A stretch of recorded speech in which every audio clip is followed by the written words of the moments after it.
Esther 4 from the Net Bible. Esther decides to risk everything in order to help her people.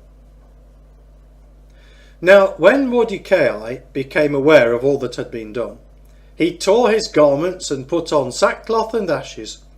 He went out into the city, crying out in a loud and bitter voice. But he went no further than the king's gate, for no one was permitted to enter the king's gate clothed in sackcloth. Throughout each and every province where the king's edict and law were announced, there was considerable mourning among the Jews, along with fasting, weeping and sorrow. Sackcloth and ashes were characteristic of many. When Esther's female attendants and her eunuchs came and informed her about Mordecai's behaviour, the queen was overcome with anguish. Although she sent garments for Mordecai to put on so that he could remove his sackcloth, he would not accept them. So Esther called for Hathach, one of the king's eunuchs, who had been placed at her service, and instructed him to find out the cause and reason for Mordecai's behaviour. So Hathach went to Mordecai at the plaza of the city in front of the king's gate.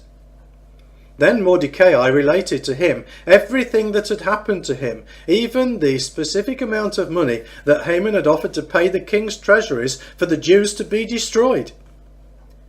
He also gave him a written copy of the law that had been disseminated in Susa for their destruction, so that he could show it to Esther and talk to her about it. He also gave instructions that she should go to the king to implore him and petition him on behalf of her people. So Hathach returned and related Mordecai's instructions to Esther. Then Esther replied to Hathach with instructions for Mordecai. All the servants of the king and the people of the king's provinces know that there is only one law applicable to any man or woman who comes uninvited to the king in the inner court. That person will be put to death, unless the king extends to him the gold scepter, permitting him to be spared. Now I have not been invited to come to the king for some 30 days. When Esther's reply was conveyed to Mordecai, he said to take back this answer to Esther.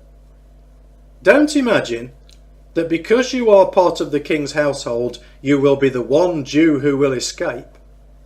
If you keep quiet at this time, liberation and protection for the Jews will appear from another source, while you and your father's household perish. It may very well be that you have achieved royal status for such a time as this. Then Esther sent this reply to Mordecai. Go, assemble all the Jews who are found in Susa and fast in my behalf. Don't eat and don't drink for 3 days, night or day. My female attendants and I will also fast in the same way. Afterward, I will go to the king, even though it violates the law. If I perish, I perish. So Mordecai set out to do everything that Esther had instructed him.